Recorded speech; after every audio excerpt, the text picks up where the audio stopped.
Hello everyone and welcome to my channel. In this video I am going to show you the real meaning and messages behind the text of Russian Woman, the entry for Eurovision 2021. And actually we'll discover some hidden propaganda behind the text.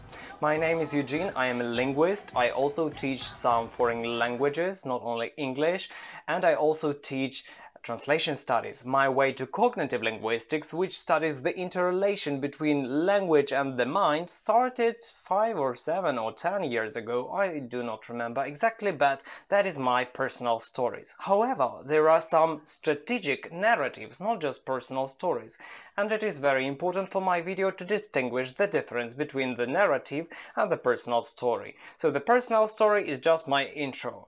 But the narrative is the pattern which I built multiple personal stories. So these are some strategic messages that I want you to get out of this text. So Eurovision Song Contest provides us with wonderful textures and wonderful songs which are not just text plus music, but they are strategic narratives of the countries. So in this video we'll discover several narratives, types of narratives. So one of them is global narratives, which deal with some global problems and their solutions. They always provide some perspective on the past, the present and future. However, there are some political strategic narratives. They also give us some clue about the political problem and about our role in solution of that problem. Among those political narratives, there are also propaganda narratives.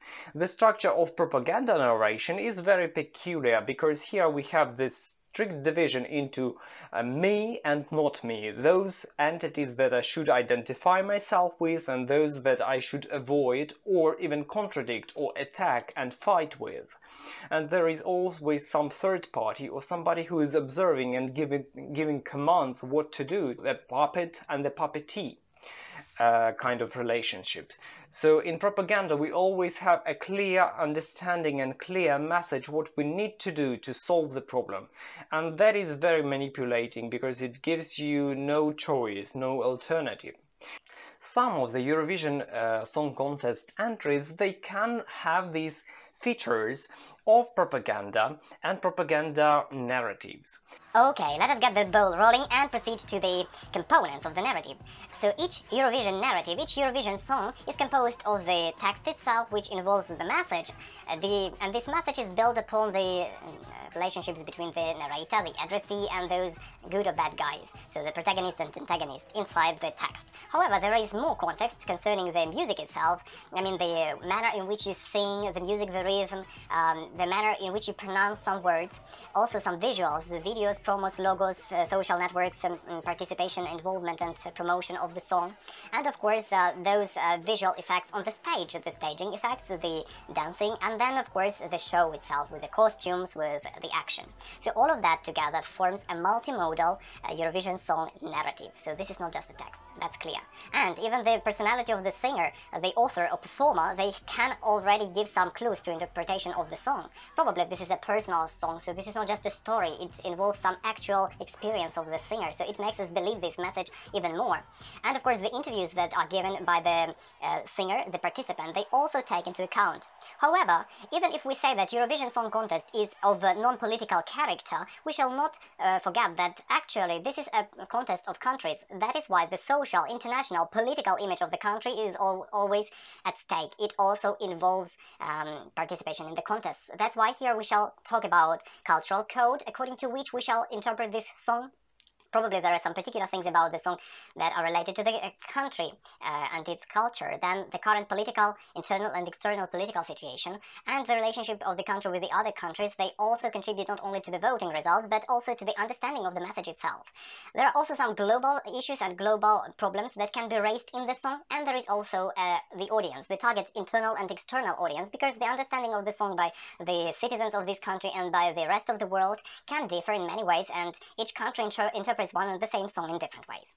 So, can we establish any rules of interpreting the Russian Woman song and the Okay, now it's time to get to the analysis of the song Russian Woman. Russian Woman is a story of a lady that is walking along the field of fire, which is the metaphor of difficult life or life with obstacles. And she is very little, alone, helpless. She's asking for somebody's helping hand, but there is none. And that's why she decides to wait, maybe there is a sheep that is going to rescue her, and there will be Prince Charming on this ship, but there is none again, and that's why she decides to make the first step, take action, and go ahead. And hence she makes the statement, every Russian woman needs to know you are strong enough, you are going to break the wall. However, as soon as she voices this message, there is another voice, and this is Antu. So this is the society that tells her, well, you can be our beauty only if you correspond to our standards. So you should find your young man, you should get married, you should have children, but you are over 30, you are no spring chicken, you still do not have children, and that's hence you have also the extra weight, you should get rid of your weight, and you should also mind what you wear. And they blame her for not having father, not having parents. It means she lost her roots with the previous generations. She does not keep the traditions, right? So she is fatherless, which is very important for Russian culture. And then they also blame her about unruliness, she does what she wants. That's a huge trouble to the society. And then the lady replies that she will do what she wants, and she wants to make it clear she doesn't blame them because she loves herself too much. So by this time, this song is absolutely perfect, and there is nothing wrong with this song in terms of the messages, because they correspond to the messages of women empowerment, so popular and so common for the European nations and worldwide. However, in this point, starting from this point, there is something that contradicts the previous message, that is, борются, борются, все по кругу борются, да не молятся. So they are fighting all around, they are fighting, but they are not praying.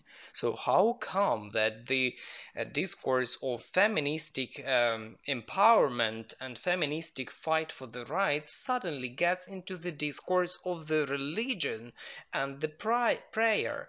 And here we have also the words son without father, daughter without father or fatherless, but this broken family, they will not break me.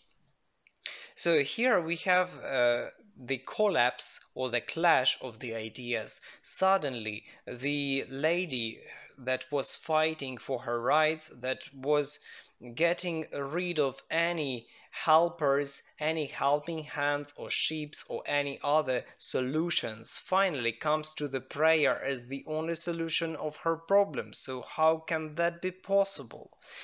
I think that there was a compromise between Manisha's initial song and the version of her song that was provided by the government, that provided her also the permission to participate and probably represent the country at this level. That's why they gave her the opportunity only under the condition that she's going to make some alteration to this key refrain of the song. So in this case we have somebody, they are fighting, but there is somebody also who are praying. And here we have this political division of the good ones and the bad ones, good guys and bad guys. Those are fighting and these are praying. Those are broken family and we are not broken family. Those are ignorant to their roots and to their traditions and we are not, and that's why we are going to compete and win, and that's why we are going to they won't break us. So this is the message that is directed for the internal audience, for the Russians. For the European audience, the message is clear. The girl is singing about women's rights. So this is the message of a fight against the inequality problem. However, for the Russians, the problem seems to be a bit different. Look at this picture here. So here we have the Russian woman. She is fighting for her independence, and she probably is in contradiction to the society. Society wants to control her and tell her what she needs to do. But the only solution to that problem is not independence, is not fighting for her rights, because fighting is something bad. Everyone is fighting. But the only solution is praying. So you should pray, you should go to the Orthodox Church and pray probably.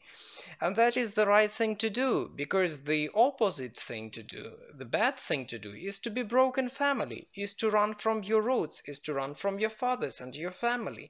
And this broken family gives us hint to the broken family of European nations. Why? Because in the Russian text, the only word that is written in English is family. Сломанная family, не сломать меня. So the broken, and then here family instead of the Russian word семья, не сломать меня, won't break me.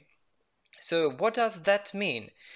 But in the same time, when you listen to this song and you are from Europe or some other country but not Russia, so the message you get is, okay, we need to fight for the women's right and equality. And that is what the Russian participant is singing about. But if you are from Russia and you are understanding the cultural keys to the interpretation, so the message you get is, Russia is like a woman and she prays and fights against the broken family. She is doing the right thing, and that's why she will win. Because she is not fatherless. She has these roots with the traditions.